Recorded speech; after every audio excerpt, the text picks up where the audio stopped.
गांव की एक छोर पर टूटी फूटी घास फूस की झोपड़ी में रहता था रामू का परिवार। रामू की पत्नी का नाम था देवकी और उनकी 19 साल की बेटी थी राधा। राधा सिर्फ नाम की ही राधा नहीं थी, वह सचमुच साक्षात देवी जैसी सुंदर, सुशील और स्वाभिमानी थी। रामू दूसरों के खेतों में मजदूरी करता था, लेकिन पिछले कुछ महीनों से उसे काम मिलना भी बंद हो गया था। वजह कोई बीमारी नहीं, बल्कि गांव का क्रूर और लालची जमींदार भैरव सिंह था। देवकी आज फिर पूरे गांव में घूमा, लेकिन किसी ने खेत में पैर तक नहीं रखने दिया।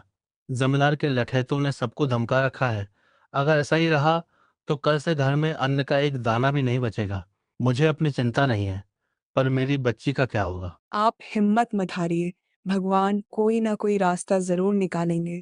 काश हमारे पास इतने पैसे होते कि हम उसका कर्जा ब्याज समेत उसके मुंह पर मार सकते। कम से कम ये रोज रोज का डर तो खत्म होता। अभी देवकी की बात पूरी भी नहीं हुई थी कि अचानक बाहर भैरव सिंह जोर जोर से आवाजें देने लगता है। रामू। अरे वो रामू कहाँ मर गया? मैं कहता हूँ बाहर आ।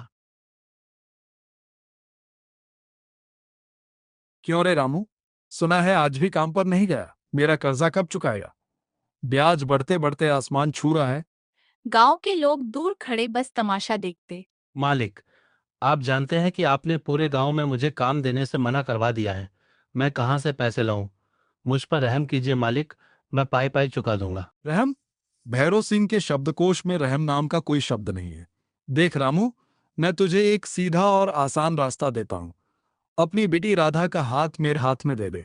तेरा सारा कर्जा माफ और तेरी झोपड़ी की जगह पक्का मकान बनवा दूंगा। वरना याद रख, इस गांव में तुझे कोई सिर छुपाने की जगह भी नहीं देगा। अंदर से यह बात सुनकर राधा के खून में उबाल आ गया। वो बाहर निकल आई। जमींदार साहब, अपनी दौलत का घमंड अपने पास रखिए। मैं भूखी मर जाऊंगी, लेकिन आप जैसे दरिंदे के घर की चौखट कभी पार नहीं करूंगी। मेरे बाबूजी आपका एक एक पैसा चुकाएंगे, चाहे हमें दिन रात मजदूरी क्यों ना करनी पड़े। अच्छा, इतनी जबान चलती है तेरी? ठीक है, देखूंगा कि यह स्वाभिमान कितने दिन टिकता है। अगर अगले हफ्ते तक कर्जा नहीं चुकाया तो यह झोपड़ी भी नहीं बचेगी और तुम सब सड़क पर भीख मांगोगे। भैरव सिंह के जाने के बाद गांव वालों का रवैया रामू के परिवार के प्रति और बदतर हो गया। भैरव सिंह के डर से और कुछ अपनी संकीर्ण मानसिकता के कारण गांव के लोग राधा और उसके माता पिता को ताने देने लगे। माँ, मैं तालाब से पानी भरकर लाती हूँ। बेटी तू पानी भरने मत जा, गांव के लोग फिर से ताने मारेंगे, बुरा भला कहेंगे। लोगों के डर से क्या हम बाहर जाना ही बंद कर देंगे माँ? जब राधा पानी भरने गई तो गांव की कुछ औरतें फिसफिसाने लगी। देखो, आई बड़ी सती सावित्री। जमींदार साहब से शादी कर लेती तो इसके माँ बाप के दिन सुधर जाते। अब देखना, इस लड़की के चक्कर में इसके बूढ़े माँ बाप बेघर होकर मरेंगे।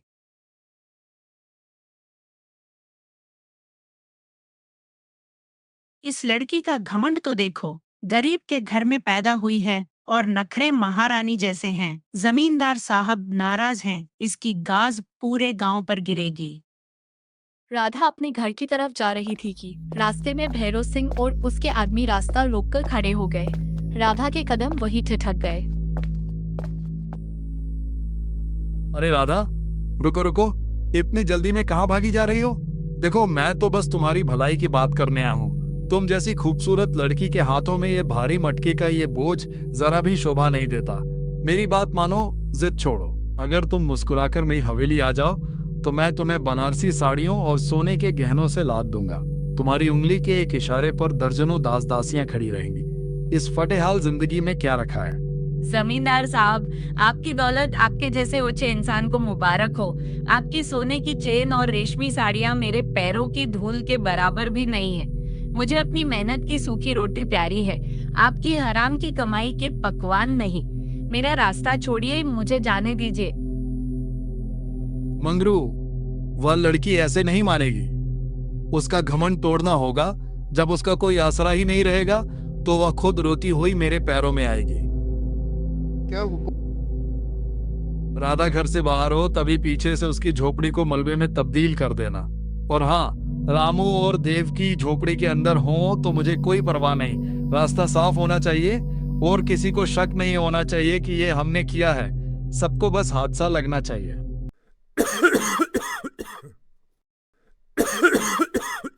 पिताजी, आपकी खांसी तो बढ़ती जा रही है। मैं आपके लिए दवा लेकर आती हूँ। राधा अपने पिता के लिए दवा लेने जाती, तभी पीछे से मंगरू वहां आ जाता है और झोपड़ी पर वार करता है। मंगरू वहां से भाग जाता है। कुछ ही मिनटों में झोपड़ी पूरी तरह ढह जाती है और मलबे में तब्दील हो जाती है।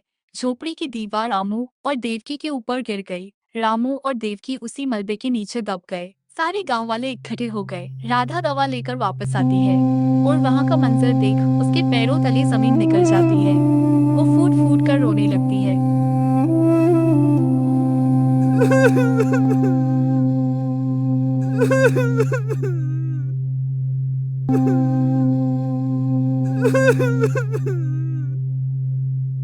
शाम ढल चुकी थी और चारों तरफ अंधेरा छाने वाला था। वह मदद मांगने गांव की तरफ भागी। दया कीजिए, मेरे माता पिता मलबे में दबकर मर गए। रात को अकेले मैं क्या करूं? मुझे कोई आसरा दे दीजिए, सुबह मैं चली जाऊंगी। भाग यहाँ से लड़की। जमींदार साहब की दुश्मन को अगर मैंने अपने घर में पनाह दी तो वो कल मेरा घर भी तुला देंगे। अपनी मुसीबत अपने पास रख। राधा रोती हुई मंगला के घर गई। मंगला चाची, मेरी माँ को तो आप अपनी बहन मानती थी। आज रात मुझे अपने घर के बरामदे में ही सो जाने दो। मुझे बहुत डर लग रहा है। अरे हट, बड़ी आई भतीजी बनने। जमींदार का कहाँ मान लेती तो आज ये दिन न देखना पड़ता। अब गांव वालों पर अपनी मनहूसियत मत डाल। जा यहाँ से, कोई तेरी मदद नहीं करेगा। अपनों को खोने का असहनीय गम और पूरे गांव की इस बेरुखी ने राधा के जीने की इच्छा को पूरी तरह खत्म कर दिया। ईश्वर, जब इस दुनिया में मेरा कोई नहीं बचा, जब इंसानों के दिल पत्थर बन चुके हैं, तो मैं किसके लिए जीऊं? माँ, बाबूजी, मैं भी आपके पास आ रही हूँ। इतना कहकर राधा ने आंखें बंद की और उफनती हुई नदी में छलांग लगा दी। भाग्य को कुछ और ही मंजूर था। नदी का बहाव तेज था, जिसने राधा के अचेत शरीर को कुछ किलोमीटर दूर एक शांत किनारे घाट पर लाकर पटक दिया। राधा वहां पर बेहोश पड़ी थी और सांसें बहुत धीमी चल रही थी। तभी वहां से पड़ोसी राज्य सूर्यागढ़ की महारानी अवंतिका का शाही काफिला गुजर रहा था। वे एक धार्मिक यात्रा से लौट रही थी। तभी महारानी की मुख्य दासी की नजर रेत पर पड़ी लड़की पर गई। रानी अवंतिका राधा के पास गई। इसकी सांसें तो चल रही है पर बहुत धीमी। इस लड़की को हमारे महल ले चलो। राजवैद्य ने तुरंत राधा के पेट से पानी निकाला और उसे कुछ जड़ी बूटियां सुंघाई। कुछ देर बाद राधा ने धीरे से अपनी आंखें खोली। सामने एक बेहद सौम्य, राजसी और ममतामयी चेहरा था। ये मैं कहाँ आ गई हूँ? तुम सूर्यगढ़ के महल में हो पुत्री। तुम जीवित हो और सुरक्षित हो। मुझे बताओ, तुम कौन हो और इस हाल में कैसे पहुंची? क्या हुआ तुम्हारे साथ? राधा ने रोते रोते अपने माता पिता की मौत, जमींदार की धमकी, उसकी गंदी नीयत और गांव वालों की बेरुखी की पूरी दास्तान सुना दी। महारानी का दिल दहल उठा और क्रोध से उनकी आंखें लाल हो गई। इतना घोर अन्याय, उस दरिंदे जमींदार की ये मजाल, और वो कायर गांव वाले। शांत हो जाओ बेटी, आज से तुम अनाथ नहीं हो। ईश्वर ने तुम्हें नई जिंदगी दी है और मेरे पास भेजा है। आज से तुम हमारे साथ महल में रहोगी। राधा स्वभाव से बहुत सेवाभावी थी। वह केवल बैठना नहीं चाहती थी, इसलिए उसने महल के कार्यों में महारानी का हाथ बंटाना शुरू कर दिया। महारानी अवंतिका का एक इकलौता पुत्र था, राजकुमार वीर प्रताप सिंह। वीर प्रताप साहसी, न्यायप्रिय और कलाप्रेमी थे। एक सुबह राजकुमार वीर प्रताप महल के बगीचे से गुजर रहे थे। उन्होंने देखा कि राधा पौधों को पानी देते दे रही है। सुबह की सूरज की किरणें उसके चेहरे पर पड़ रही थी, जिससे वह किसी अप्सरा जैसी लग रही थी।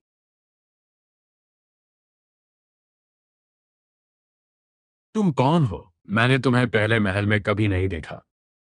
प्रणाम राजकुमार, मेरा नाम राधा है और महारानी जी की कृपा से मैं यहाँ हूँ।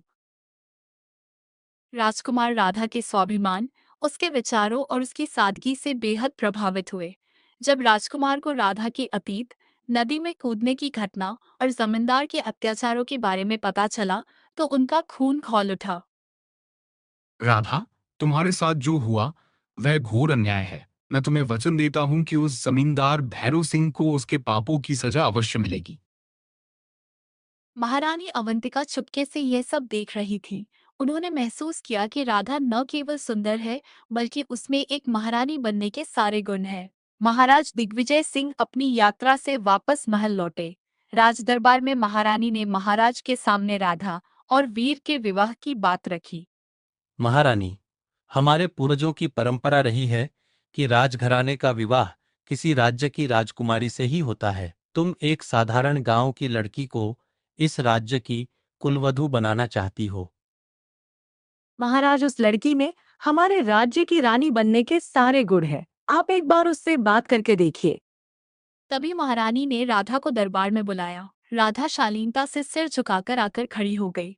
राधा, तुम एक राजा के महल की रानी बनने जा रही हो। यदि तुम्हें इस राज्य का अधिकार मिले तो तुम सबसे पहले क्या करोगी? महाराज, यदि मुझे अधिकार मिला तो मैं सबसे पहले यह सुनिश्चित करूंगी कि इस राज्य के किसी भी गांव में कोई शक्तिशाली जमींदार किसी गरीब की झोपड़ी ना उजाड़ सके, और जब कोई बेसहारा रात को मदद मांगे तो कोई दरवाजा बंद न हो। राजा का कर्तव्य केवल सीमा की रक्षा करना नहीं, बल्कि प्रजा के आंसुओं को पोंछना भी है। राधा के इन शब्दों ने महाराज का दिल जीत लिया। अद्भुत, बहुत ही दूरदर्शी विचार हैं तुम्हारे। यह लड़की सिर्फ इस महल की नहीं, बल्कि पूरे सूर्यागढ़ की प्रजा के दिलों की रानी बनने के योग्य है। मैं इस विवाह के लिए तैयार हूं।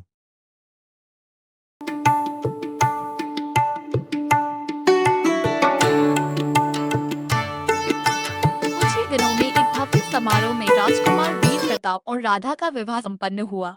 राधा अब सूर्यागढ़ की युवरागी राधा बन चुकी थी। महाराज, मेरे माता पिता की आत्मा को तब तक शांति नहीं मिलेगी जब तक रामगढ़ के उस पापी भैरव सिंह को सजा नहीं मिलती।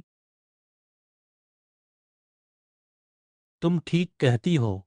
सैनिकों, तुरंत गांव जाकर उस पापी भैरव सिंह को हमारे सामने पेश करो।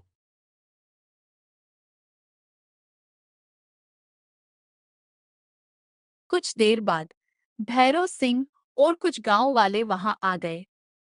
अरे राधा, तुम जीवित हो। मुझे तो लगा कि तुम मर गई होगी। और तुम यहाँ। भैरव सिंह, मैं वही राधा हूँ जिसे तूने मरने के लिए मजबूर किया था। तूने सोचा था कि नदी की लहरें मेरे साथ तेरे पाप भी बहा ले गईं। आज तेरे पापों का घड़ा भर चुका है। कानूनन तेरी सारी संपत्ति जब्त की जाती है। सैनिकों, इसे और इसके लठैतों को जंजीरों में जकड़ लो। इसे काल कोठरी में डाला जाए और उम्र कैद की सजा दी जाए।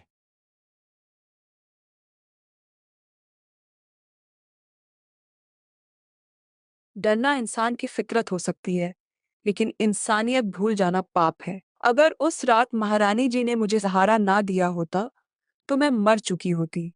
मुझे आपसे कोई बदला नहीं लेना, लेकिन याद रखिएगा, अन्याय का साथ देना भी उतना ही बड़ा पाप है। राजकुमार ने राधा के माता पिता की याद में उस स्थान पर एक भव्य अस्पताल और अनाथालय बनवाने का आदेश दिया। आपको हमारी कहानी पसंद आई हो तो प्लीज लाइक करें और चैनल को सब्सक्राइब करना न भूलें।